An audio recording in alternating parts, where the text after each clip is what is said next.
Fish frenziedly jump ashore at Shantou beach, scaring tourists. Research team at the Wuhan Institute of Virology develops more dangerous strain with 90% mouse fatality rate. Lingyin Temple in Hangzhou breaks tradition of over a century to welcome Syrian president, stirring controversy.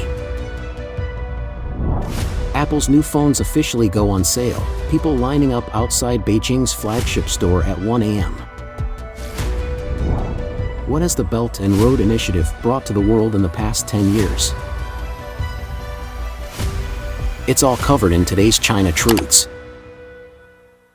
Fish frenziedly jump ashore at Shantou beach, scaring tourists. On the evening of September 21st, an unusual event unfolded at the beach resort in Shantou, Guangdong. Some netizens shared videos depicting a sudden frenzy of fish jumping wildly in the waters of Nanao Qianjiang Bay in Shantou. Many of these fish ended up on the beach, creating a dense layer of fish covering the sand. This unusual sight frightened the tourists, and witnesses described feeling deeply shocked. Some of the older generations among them speculated that this might be a sign of an approaching typhoon, tsunami, or earthquake. The staff at the beach resort confirmed the authenticity of this phenomenon, noting that they had never witnessed anything like it before. This unusual phenomenon garnered significant attention on the internet, prompting discussions among users. Some pondered whether this might be another manifestation of a natural disaster. They questioned the series of unusual events occurring globally in recent years, such as the COVID-19 pandemic, the peculiar paths of this year's typhoons, and other anomalies. Concerned individuals emphasized the need for vigilance, recalling that there were instances of flying fish warnings before major earthquakes like the one in Tangshan. They urged everyone to stay safe, as unusual occurrences like this can sometimes signify impending challenges. Furthermore, a resident from Guangdong mentioned seeing fish-scale clouds in the sky and expressed a desire for everyone's safety.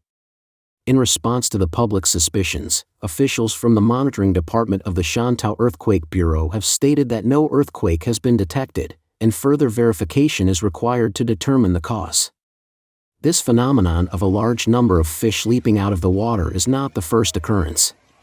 On August 6, a similar and unusual sight of numerous fish jumping out of the water was witnessed at Dianqi Lake in Kunming, Yunnan. Many tourists captured videos of this event.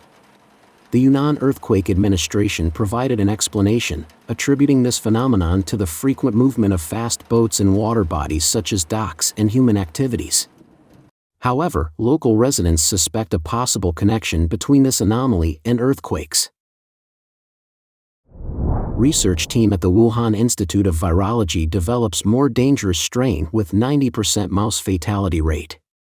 In the context of hospitals in many Chinese cities being overloaded with patients, the majority of whom are infected with the coronavirus and influenza, along with the recent high incidence of mycoplasma pneumonia in various parts of China, leading to severe symptoms and prolonged illness, there is a report that the research team led by Li, a Chinese virologist who researches SARS-like coronaviruses of bat origin, at the Wuhan Institute of Virology recently released a new research report on the novel coronavirus. They claim to have obtained a more dangerous strain, called SMA-1901, by continuously passing bat origin coronaviruses through mice. The research has raised concerns among the public. Regarding this information, Dr. Lin Xiaoxiu, a former director of the virology department at the U.S. Army Research Institute of Infectious Diseases, said, "This experiment clearly shows that this new viral strain has a very high fatality rate, especially in older mice with weaker resistance. Think about it, within about 7 days, it reaches an almost 90% fatality rate. So, this virus can be considered quite lethal." Dr. Lin added, regarding the origin of COVID-19, over the past year, the international community has generally considered the Wuhan Institute of Virology as a highly likely source. So, it can be said that the Wuhan Institute of Virology is still in the spotlight of public opinion and is an important subject of investigation. But even in such a context, the research that Li's team has been conducting, such as gain-of-function studies, which involve various genetic editing methods to enhance the functionality or cross-host infection of bat coronaviruses, or to increase pathogenicity, has raised serious doubts about the purpose of her current research. Previously, Shi Jinli became a candidate for academician at the Chinese Academy of Sciences and was promoted by the Chinese Communist Party. Some analysts believe that this promotion may be related to Shi Jinli's development of the new virus, as the CCP views her work as significant. In related to all of these kinds of viruses are spreading through China, Dr. Zhu Jianhong, the director of the neonatology department at Beijing Meizhonghua Maternity and Child Health Hospital, stated, "All of us doctors are saying that this year's viruses are in a state of chaos. Previously, viruses came and went one by one, but this year, they are all mixed together. For example, now we have mycoplasma, respiratory syncytial virus, rhinovirus, influenza, parainfluenza, COVID-19, and even a few days ago, we also found chlamydia. There is no longer any seasonality to them. So, this year is a year that everyone needs to pay special attention to." Lingyin Temple in Hangzhou breaks tradition of over a century to welcome Syrian president, stirring controversy. The Hangzhou Asian Games officially commenced on September 23 and has been heralded by officials as the largest and most diverse Asian Games in history. Numerous foreign leaders have arrived in China to participate in the opening ceremony of the Asian Games, including Syrian President Bashar al-Assad, who had faced isolation from the international community. During this visit, Syrian President Bashar received a high-level reception from the CCP. Notably, authorities arranged for him to visit Lingyin Temple, breaking the special rules of this 1,000-year-old temple. On September 21, a photo taken by netizens revealed an unusual sight at Lingyin Temple in Hangzhou. A rare red carpet was laid out, stretching directly from the entrance to the main gate. It's worth noting that the main gate of Lingyin Temple had not been accessible to the public, and visitors could only enter through the side door. According to locals in Hangzhou, this unique protocol has been upheld by Lingyin Temple, and historically, the main gate of Lingyin Temple was opened only for visits by emperors. It remained closed to the public until a private visit by Emperor Qianlong led to the opening of the side door. On the 22nd, a video captured by a netizen gained widespread attention. The videographer exclaimed, "Oh my God! The main gate of Lingyin Temple is open. I've been in Hangzhou for 20 years, and this is the first time I've seen the main gate of Lingyin Temple open." As seen in the video, Syrian President Assad and his wife, accompanied by numerous officials, arrived at Lingyin Temple. Monks such as the Abbot Guangchuan of Hangzhou Lingyin Temple and representatives from the CCP Zhejiang Provincial Committee of the Chinese People's Political Consultative Conference were already waiting at the main entrance of Lingyin Temple to welcome them. The issue that the authorities arranged for the Syrian president, a follower of Islam, to visit Buddhist temples, which has led to speculation among netizens. There's a widespread belief that President Assad's visit is primarily aimed at seeking support from the CCP. Back in 2017, the Chinese government made a commitment to invest $2 billion in Syria. President Assad has consistently been regarded as an old friend of the CCP and frequently abstains from voting on UN resolutions against the anti-Syrian government. In a political commentary program called Jiang Feng Moment, the host Jiang Feng said that he considers Assad to be a foreboding figure, and his presence at the Hangzhou Asian Games raises questions about its significance. There is a strong likelihood that during his meeting with Xi Jinping, Assad will seek financial assistance. This is because Syria's ongoing civil war has plunged the country into an economic crisis, necessitating substantial financial aid amounting to billions or even tens of billions of dollars for relief. Xi Jinping may indeed be looking to bolster his diplomatic standing in the Middle East. However, the key question that lingers is whether offering financial aid alone can truly accomplish this goal. Furthermore, Assad's abrupt visit to Lingyin Temple has led to speculation in the international community about whether this was a deliberate maneuver by the Chinese authorities to divert Xi Jinping's attention from his own temple visit. Before Xi Jinping's meeting with Assad, some netizens who were privy to the information revealed that a red carpet had been laid out at Lingyin Temple, leading from the entrance to the main gate. This led to speculation that Xi Jinping might also visit Lingyin Temple to offer incense. WikiLeaks had previously released an audio recording in which a professor who had interacted with Xi Jinping disclosed that she had a keen interest in Buddhist martial arts, Qigong, and other mystical practices believed to promote health, as well as in Buddhist holy sites. He held a belief in supernatural powers. As we've reported previously, the Epoch Times recently obtained information from reliable sources that despite his significant political power, Xi Jinping is deeply concerned about his personal safety. He places great trust in prophecies and fears that the prophesied political upheaval and assassination attempts may materialize. He relies on guidance from individuals with profound knowledge and often goes into hiding without apparent reason to avoid public attention and potential assassination plots. Apple's new phones officially go on sale, people lining up outside Beijing's flagship store at 1 a.m. Despite the CCP's efforts to promote anti-American sentiment, the iPhone 15's new model continues to be favored by Chinese users. Scenes of people lining up at the Apple store in Sanlitun, Beijing, were observed again. According to reports from Chinese media, the iPhone 15 series officially went on sale in China on September 22.